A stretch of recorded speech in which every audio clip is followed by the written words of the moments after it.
So, as I mentioned, I have done some prep work for this a few years, some time back, maybe 1 or 2 years. It hasn't been that long. So I thought we could go through the prep work I've done and then get into the whole thing. But first let me ramble a little bit about my project. So, this is the first page of my prep, which was basically just swatching out my inks and then doing a few tests on, how they behave with water, how they mix, and all that. So, interestingly enough, I started out this project knowing, of course, I would choose a black for it. You can't do an ink project without black. It's the OG. It's the classic ink color. And also it has the highest contrast with white, which makes it visually very interesting. So I knew I wanted a black, and I also knew I wanted a red. Now, funny story. Originally, I wanted a red that was kind of a little bit cool leaning, but still like much more red than pink. And I thought that's what I got when I got this one. But unfortunately, it looks a lot more red inside the cartridge than it does on the paper. So I ended up with more of a pink than a red, which, to be clear, I do not mind. I also really like this color, though I think it has slightly less intense contrast with red than, not with red, with black than, your standard red would have. And then I was like, okay, what contrasts well with the red and with the black and that I also like? And I was like, oh, I love a good blue. So I got this one, which is another one. These are all acrylic inks. I think I've mentioned this before. But yeah, I got this one. I was like, oh yeah, I love a nice, cool blue. So I got this one. And then I was like, well, I love when I'm working with ink, especially with black ink. I love adding like details and embellishments in gold. So, of course, I already had this gold because, of course, I did. Because I love gold. And I love putting like little gold accents and paintings and stuff. So I was like, of course, we're going to add a gold. And after that, I saw them next to each other and I was like, oh my god, we're just doing CMYK there. We're just doing the most basic of basic colors. We're doing cyan, magenta, yellow, and gold, and black. Congratulations. Great choice, man. Most basic color selection, which, by the way, not mad about it. I love all of those colors. Well, I don't feel strongly about yellow, I'm gonna be real, but I feel strongly about gold, so I'm very, very happy to include that guy. But while I was shopping around for colors, I also found, I think I had also already owned the bronze shiny paint you can see here, and I did some color testing if maybe I'd like the other one more, because gold is classic, but that also means it's kind of like everywhere. So I was like, well, maybe we can, spice it up a bit. But I didn't like it as much as the gold. I feel like even with the black, which doesn't have any color to it, the bronze is less contrasting. I feel like it probably just doesn't reflect as brightly as the gold, so it has like more of a mid-tone than a brightness to it. I can't tell. In theory, I feel like it should contrast better with the blue than the gold, but again, it feels less impactful. So I decided, you know what, no. We're going with the classics. We're doing the classics. Who cares? We're not creative in the color choice. This is like for fun, and I love these colors, just have the better vibe for me, so that's what we're doing.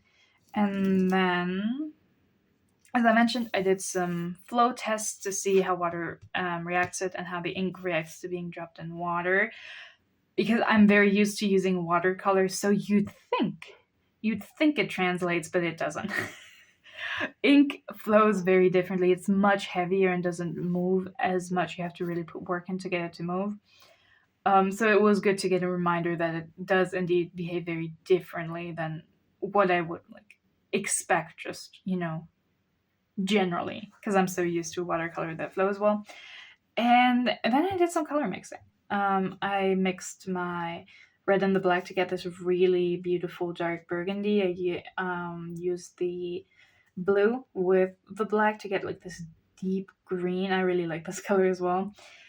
And then, of course, I mixed my blue and my pink for some purples because you know me, I love a good purple. Love purple. And then I also did some layering. Oh, damn.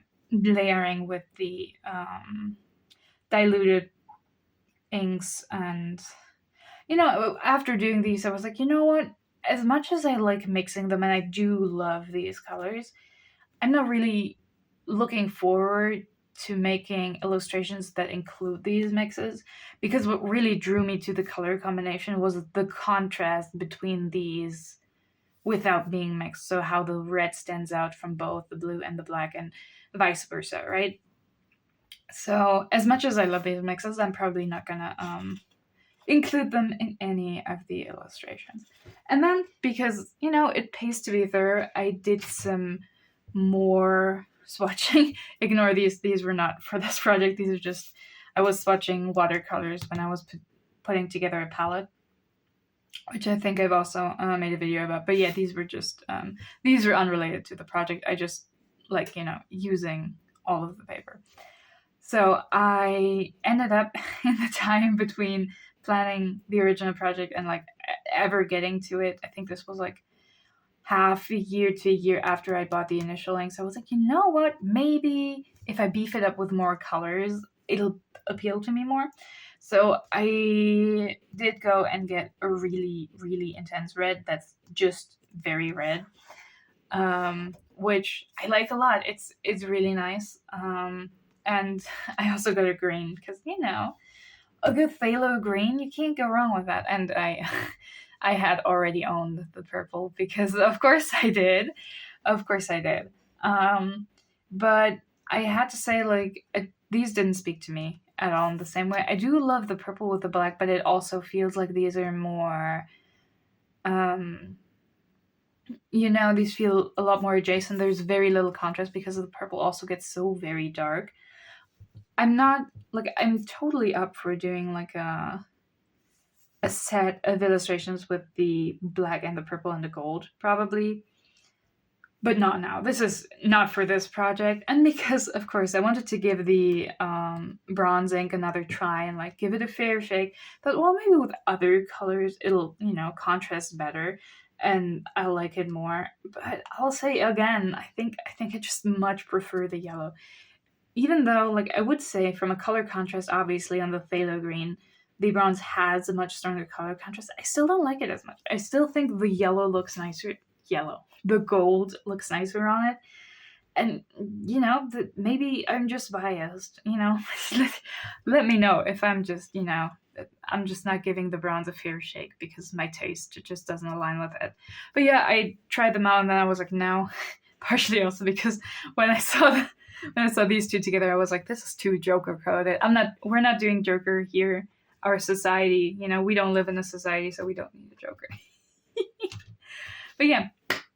And then I had settled on my paints, inks.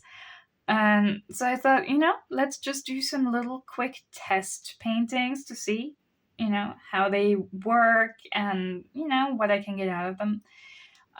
This is the first one I did and also my favorite. It's got everything. I love the contrast between the black, the blue, the white of the paper that's still showing through the red, and of course the gold. If you probably haven't. In my old Inktober work especially, and also other work, I love using graphic elements instead of a background because I'm often too lazy to actually do one. And my favorite is circled. So a lot of my old Inktober art comes with like characters and then behind them is like a circle in gold or in black. So the return of the gold circles, there's going to be so many gold circles in this, I fear. But actually I don't fear it because I love those. So be prepared. There's gonna be a lot of those. Then I did like an eye. Like these were without reference. I just doodled some stuff and then like went ham with the ink. I started with the first layer and while this was drying, went to the next one and so forth. These two are like quick environments, like, easy ones. And I think from these three, yeah, here I was way more willing to let the inks mix with each other. And I don't think I love it as much because it doesn't look bad or anything, but it doesn't have the kind of like punchy contrast I think I was looking for. So as much as I like these, they were good practice to see what I did and didn't want. And then I still had some black ink left over in my palette, and I was like, you know what, let's do a classic Inktober move and just use only black. And I really like this as well. Just the contrast between the white of the paper and the dark black ink, chef's kiss. Love that. But yeah, that was that was as far as I got on this. But I actually did some more prep work in the form of thumbnails. If you are not familiar, thumbnailing is the practice of thumbnails like a tiny painting. I can just get these out. It's like a tiny, drawing in which you try to figure out how you want to arrange your elements. There it is. They're very small, they're very quick. You don't have to, think a lot about, like, it doesn't take long to fill them out, and they're basically for concept work to see, okay, how do I want the elements to be arranged on a page before I start on my series, drawing. And wait, not gonna hold this down. I'm gonna get one of these beautiful clamps. Thank you for your service. So, as I've said before, I love planning, so I love doing thumbnails. This whole sketchbook is full of planning, working through ideas for illustrations, just like random ideas so I don't lose them, and so I have them all in one place. I used to do a lot of thumbnailing just in my sketchbooks, but I hated trying to find a specific one when I was like, oh, this was like a few months ago. I had a really good idea. So I eventually started having an extra sketchbook for thumbnails and stuff. So they'd all be, in the same place. I could always find them. So yeah, that's what this is for. And as you can see, I have had a lot of ideas. We'll see how many of them I end up going with. Some of these I'm also not gonna do, but some of these I was like, oh yeah, I really like this. And I already planned out which parts I want to paint which color. And I'm really excited. This is gonna be so fun because the motifs and like designs I've chosen are extremely self-indulgent. You can already see there's a bunch of like halos and circles. I love those, like flowing hair, flowing dresses, flowing cloaks, all shit I love. So we're gonna have a lot of that because this project is like for me. It's for my, I wouldn't call it an inner child, and I wouldn't call it an inner artist, because like what even is that? That sounds like I took a little artist and put him like in a box and then swallowed that box. Let's just not think about that statement anymore. No, it's just, sometimes if you draw long enough, you start making art that you think is good because you generally get the idea of what other people think is good, and you're trying to make like high quality work that's like, pushing the envelope and doing more with it than just being self-indulgent. And like a lot of these are not like, these aren't complex poses, these aren't super interesting. A lot of these are like frontal view, these are not, there's no real forced perspective going on or anything, but still I really like them. Just like, no, these are fun for me to draw, they're also not too hard. I can totally do. So I've got a whole list of these. There might be some new ones I'm going to add on to all of these because these are all pretty old by this point. And originally I was like, okay, I'm probably going to do one or two like big ones, like big, I'm talking A4 plus, maybe A3, probably not though. Probably like an in-between size between A4 and A3, because a lot of these, like this size, like 24 by 32, which is not A3, it's like somewhere in between, which is very annoying because I'm like, what are you, man? But I think they're this size because in this size you can like mask out A4 very nicely on it and still have a really nice white border on it. I think that's why painting pads come in this size, or at least I imagine it is, who knows. But I'm gonna do some on probably this paper. This was relatively cheap, so I won't feel bad about it. Or alternatively, I also have some big Hanamula sketch pad, like watercolor pads in that size. And also these guys. I bought them specifically for this project. And originally I was like, well, I mean, I'm probably like I plan on doing like 2 3 big ones and like probably like 10 smaller ones. That's already more than enough work. And then I was like, okay, so one of these pads has 12 sheets. Well, that should be enough, right? And then I realized, I'm pretty prone to fucking up, and I don't want the pressure of being like, well, I have exactly these 12 sheets. And if I mess up more than that, then, I'm out of sheets. So I just got a second one. I also wanted to try and see the difference between the hot pressed and the cold press. So I'm going to be really curious to see how this goes. But yeah, if there are any left over at the end, that's also not a big deal because I do a lot of watercolor painting and then I'm just gonna use them for that. Don't worry, I'm not wasteful with my paper. I just own a lot and I use a lot of it. But yeah, that is it on the planning front. So we are more than ready to finally get going on this. So let's actually get to painting. Well, I'm first gonna have to, draw it out on the paper which I want to paint on, but we're gonna draw it out and then we're gonna get to painting. But the painting is in the near future.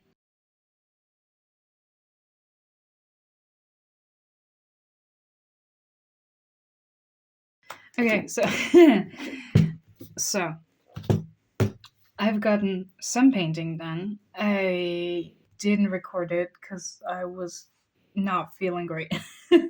And also the light was terrible. So we'll see how this looks. But yeah, I did another little test painting because the other test paintings I've shared before were like a long time ago, and I was like, okay, let's just try one of the thumbnails. There are already some changes where I'm like, okay, the way I planned to paint it, I have some thoughts, I have some changes I want to make. So this isn't terrible, but it's definitely not what I originally wanted. It's also not quite how I want it to be in the end. Wait, forgot the tape. It is always very satisfying to peel the tape off. I'm not gonna lie, I love that part. Even if the lines aren't perfect, you can see there's something spilled there, but it's okay. This is just a test painting, and it's also just it happens. It happens. It is still very tasty. But yeah, there are some notes I wrote down for my next attempt at the same thing. And after I did this, and I was like, happy enough, I was like, okay, figured stuff out. You can see I was a little too impatient about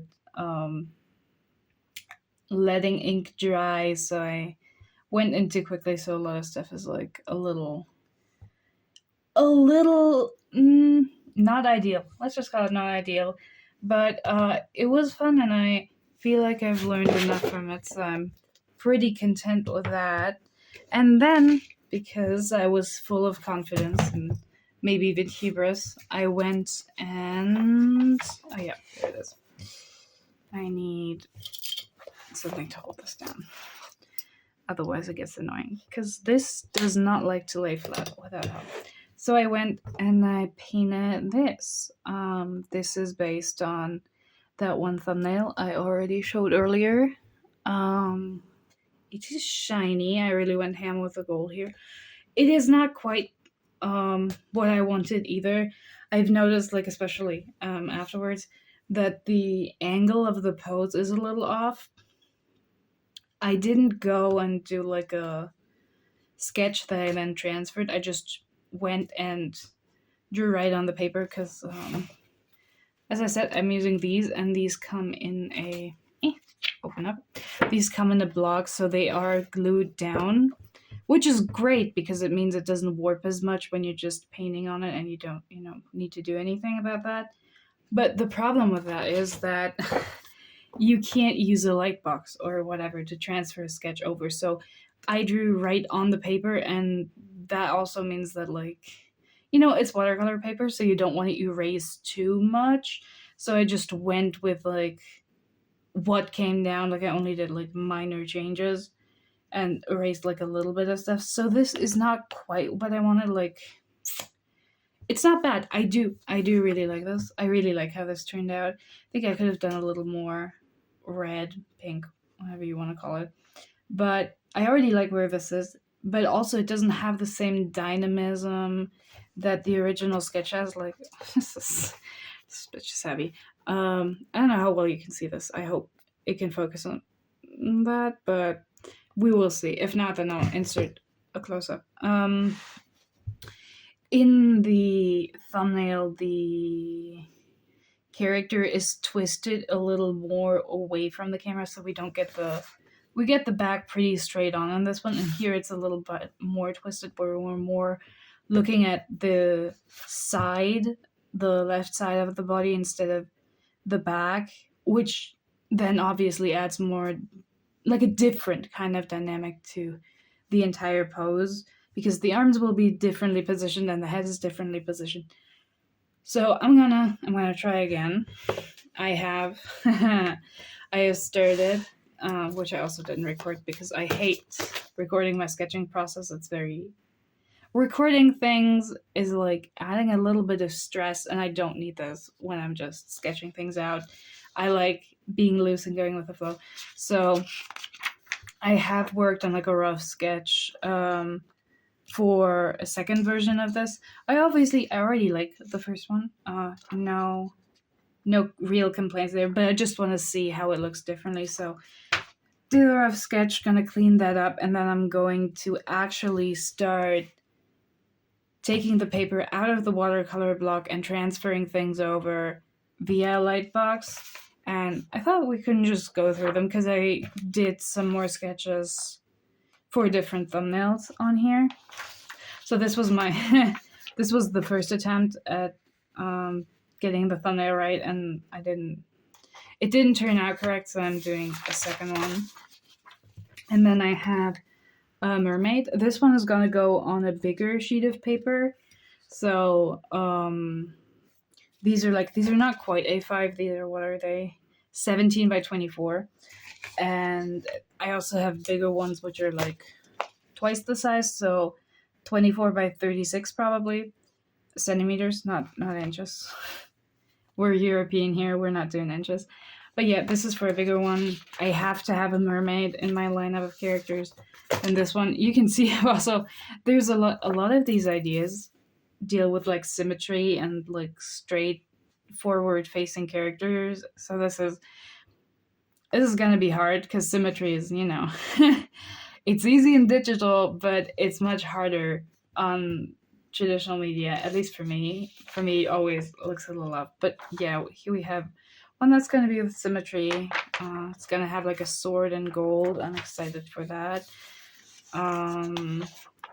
A more like a portrait from the back. This is this thumbnail. I don't know how well this will show up on camera.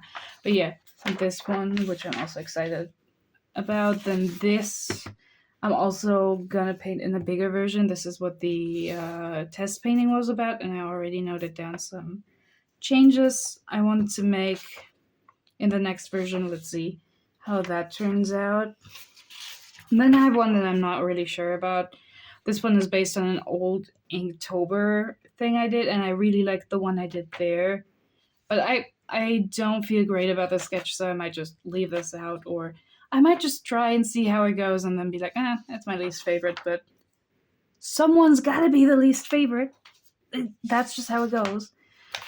Then I have another one that's very symmetry based. This is also based on an old Inktober idea, so I'm probably gonna keep the colors a little bit more limited in this, because I do have a weak spot for like the contrast of just the black and white and the gold. I did that for one Inktober year, and I really liked that. So it's gonna be a fun one. And then I have one that's very different, which is just hands. This is gonna be stealth fan art in a way. But yeah, we're gonna have some hands because I do wanna explore some different stuff. Then we have this one, which is I haven't decided how I want to do it yet, but I plan on doing like very extensive tattoos in with gold, which will probably end up being very swirly and like abstract. Because the last thing I need is doing like trying to draw like a, I don't know, like a real accurate looking bird or whatever with gold ink. The last thing I need is that. Oh my god, no. And then one way I already started up on the cleanup, this is also, you can really see where I like made the effort to draw a center line just so I could get the symmetry down at least a little bit. This is also based on an old Inktober, and I am excited to work on this. But yeah, so I did very little painting. Well, not very little, I did a little bit. So we have this bad boy, and we have this one, both of them not ideal. This one came first, already have a lot of ideas on how to improve upon how this went, and then I did this one afterwards, which is already a lot better than this one, but also I'm like, there are some changes, as always. But yeah, now I'm gonna go and clean up these sketches some more. I'm probably not gonna record this because it's not fun. It's not interesting to look at. But I'm gonna do that, and then I'm gonna transfer the first one, I think, and then I'm gonna try and record the painting process the next time. So yeah, that should be the next footage that comes after this. I'll see you there. Okay, I'm not. I know I said we get to painting. I think at least that's what I said last time. It's been a few days, but I am done finishing up my sketches. So we are so close to painting right now. I'm gonna get out my light box and get this on here. I know. I mentioned before that I'm going to use the light box, and before anyone's like, well, there are other ways to transfer things where you don't need to get, your paper off the block. This is true. There are other methods, like, there's, what's it called? Saran paper. And you can basically, which is paper that is lined with charcoal. And if you put it under your drawing and then trace it over with a hard nib, like, for example, a ballpoint pen, you can transfer those lines onto the thing beneath because it presses the charcoal from the tracing paper between onto the other paper. I don't have any of that, but technically, you can just imitate that yourself. For example, if you have like pastels or something, or even depending on how well, how soft they are, you can use colored pencils. Cover your sketch in colored pencil and then trace it like that. And I might try that later for other ones because I do want to try it, but right now I'm just going to do a light box because it's easier and quicker. So yeah, we're gonna do this one first because it's the one I like the least. So if I fuck it up, I will not feel bad about it. And it's been a while since I painted, so let's see how badly this one goes.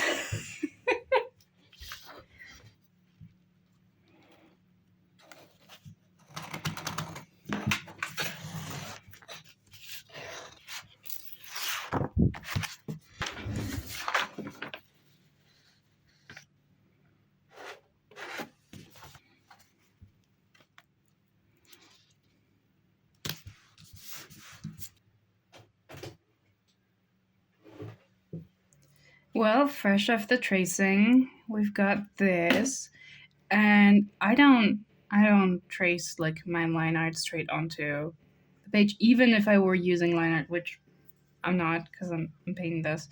I'm probably gonna add in some lines afterwards, but it's not like the main thing. But I usually like doing it with pencil because ultimately it never looks right on the very first try. Like, there are often things that are like, I think I'd like to change it. So I like doing it in pencil where I'm like, okay, actually here are a few things I'd like to fix now that I'm, seeing it by itself and not just overlay it onto my other piece of paper. So I'm gonna go in and fix some things. I'm gonna, change some things, draw over them, look at it as its own piece and stuff, and then we're finally getting to painting. Ooh, it's only been forever. But this time we're really doing some painting. I promise.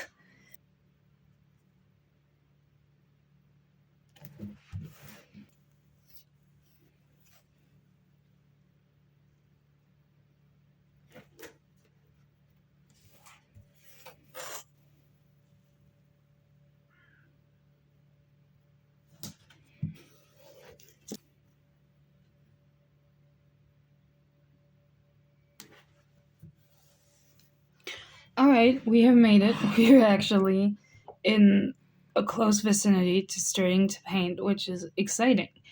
It's only taken a long time. I was so excited for a second that I forgot that the annoying part about using acrylic inks is that the pigment actually settles inside the container.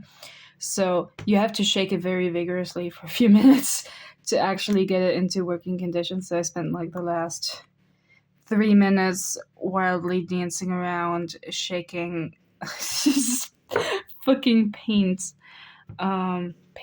inks, whatever. Fuck, it's all the same. For a second, I was overcome with weakness and almost didn't get this beautiful thing open. Anyway, yeah, the only one who's not getting squeezed into this is the gold ink, which is here, is very present, and will be used, but I'll be using it mostly for detailing, so I'm not going to put it in here. It's going to dry out by the time I'm far enough to get into details anywhere, and I don't really like mixing it into the other ones, so yeah, the special child who does not get to sit in my palette. And if you notice there's dried stuff, yeah, it's because acrylic ink dries pretty quickly, unfortunately, and cleaning it out is a hassle, so I'm just going to keep reusing the wells until, I'm done with the project, probably. I mean, it's just, why would I bother cleaning them out? They're not going to reactivate. Like, this is settled paint. Like, this isn't coming off, not even if I put new ink on top of it. It's just gonna sit there. So we're gonna leave it as is and actually get into the painting. I am prepping some glass jars. I like using at least two. I'm probably gonna use a third one as well because these are pretty opaque. One for completely clean water, one for mostly clean water, and one for like the first washing out of the brushes. That'll be extremely dirty, extremely fast. But yeah, I am excited to finally be painting. Actually, I do have something more to say. I need to get out my thumbnails, which I've prepped, in which I wrote down what colors I want to go where, which is important. Because, as you know, these don't come off if you put it down. You gotta commit to it, so... Oh, great, I actually did make some notes on this. It's very good. Because I have somewhere I haven't made any notes so far, and I was like, oh god, what if I didn't make notes? And I just said I'm going to look at my notes. But I have notes, which is great. So we're going to get into it right now. So now that we've finally started the painting process, let's talk about exactly that. As you can see, step one for me is to wet the paper with clean water. I want this thing to be thoroughly soaked before I put down any ink. The reason is simple. The background is meant to be a gradient wash of black to white or to a light gray, somewhere in that ballpark. I wasn't picky. I just wanted a dark to light gradient. Now, thing about ink, as well as watercolor or really any thin wet medium, is that it follows the path of least resistance, and on paper, that is the places that are already wet. So you can pretty safely ensure other parts of your drawing don't have color run into them if you carefully wet the spaces around them. It's a neat alternative to masking with materials like masking tape or fluid, both of which take longer to apply and both of which I personally find kind of annoying and prefer not to use. Now, another fun fact you might not know about ink is that it is not watercolor. They have some similarities, but also behave very differently in many ways. and most of my own painting practice is not with ink. So you will not be surprised when I say I struggled, because a lot of things didn't work out the way I thought they would. Alas, my finely honed instincts steered me wrong. Ink compared to watercolor is extremely sluggish, by which I mean it doesn't really spread on a pre-wetted surface in the same way, or frankly, much at all, unless you move it around with a brush yourself. But because it is a tricky little substance, when you place a bit of clear water next to it on the page, it leaps over the paper and spreads through that newly wetted area as if there is no tomorrow. So if you're not used to this duality, you can be surprised over and over, which definitely totally didn't happen to me at all at any point. I made no mistakes ever. Now, I think I was talking about painting a gradient, so let's get back to that instead. The positive of adding ink to a pre-wet paper instead of a dry one is that in this case, while some of the color will stain the paper no matter what, most of it stays suspended in the liquid on top of the paper, so you can't actually move it around and even lift some of it off again if you make a mistake. On the other hand, if you place it down on dry material, it soaks into the fibers so quickly you cannot do anything. It lives there now and it is never coming out. What you may have noticed from the footage is also that I spent quite some time trying to blend the blue and black ink while coloring in the skirt, because my brain was just not working at the time. Presumably, I placed down both colors and then tried to mix them together on the paper. Rookie mistake. Don't do that if you ever paint with acrylic inks and you want a smooth gradient. This would have taken a fraction of the effort and time if I had simply placed down one gradient and after that was dry, placed another gradient of the other color on top. Some lessons need to be learned the hard way to stick, I suppose. But you can learn from my struggles and promise not to do it that way yourself. I mean, it looked perfectly fine at the end, honestly, but the journey there just didn't need to be that hard. It just didn't. Now, I would love to say that after the skirt fiasco, everything went smoothly, but did in fact not do that. Somehow the second ink painting was harder than the first, and I'm not sure why exactly, but it just was. I struggled a lot. You will have noticed that I spent no time at all giving up on that whole not mixing colors in my palette beforehand plan that I had at the beginning, that I mentioned. I needed a skin tone, and the light purple was right there. I could not resist, so I just slapped it right onto the paper.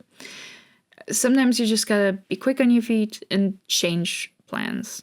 Throw out any plans that no longer make sense. And while we're talking about throwing out plans, there were actually many moments where I thought I really should stop working on this and practice some more before I start on the next illustration, so that these pieces would come out nicer.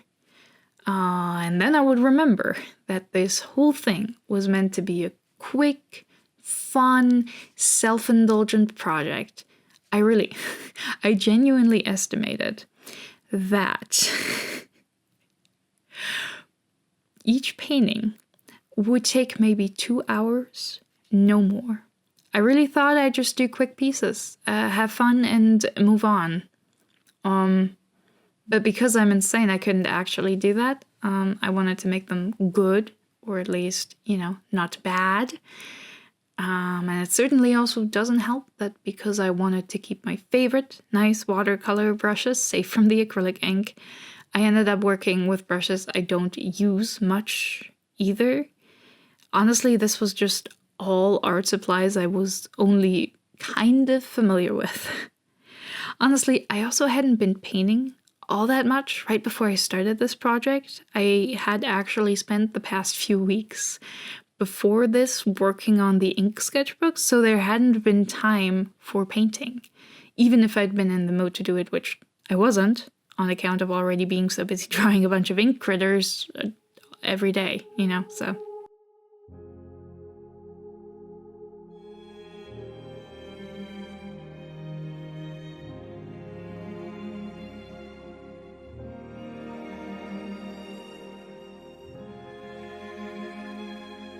Anyway, we have reached the part of the painting where I am betrayed by the autofocus of my camera once again.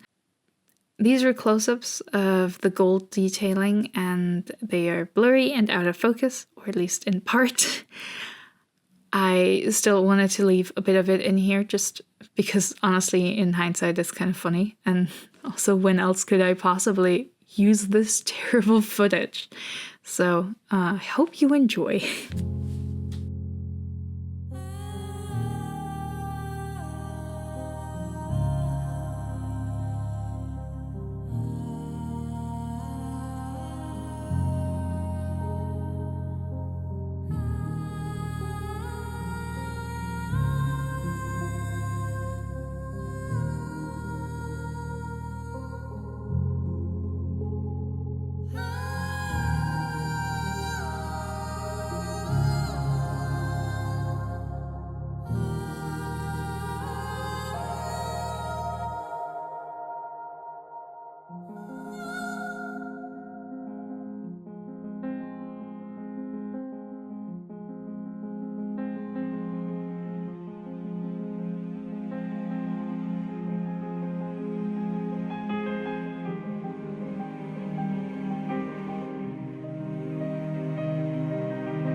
And voila, we're done. I am torn about this because, as I've mentioned, I had like a real struggle at the beginning, so I'm actually quite happy with how this turned out, despite how I felt like it was the worst thing ever near the beginning.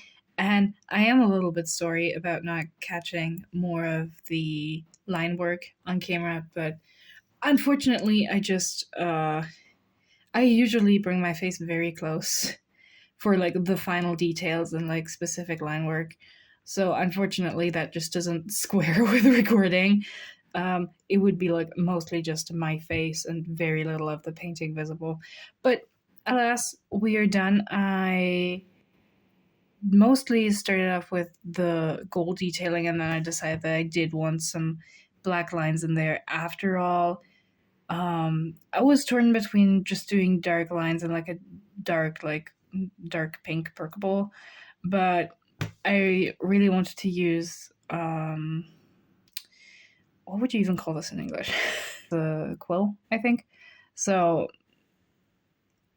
number 2 of our ink illustrations is done, and well, I certainly hope I'm not gonna struggle quite this much with the next one, because oh my god, that it was not necessary, man. I don't want to struggle this much anymore.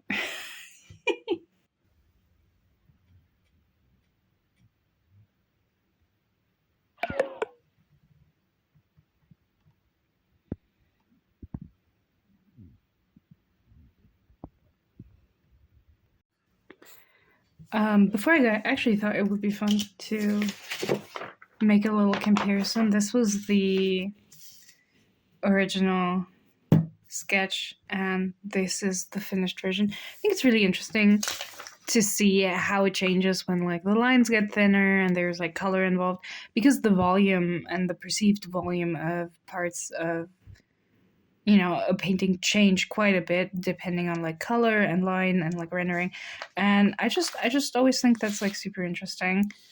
It doesn't quite look the same anymore, but as I said, I'm not unhappy. It's not bad. And really that's all we can hope for, right?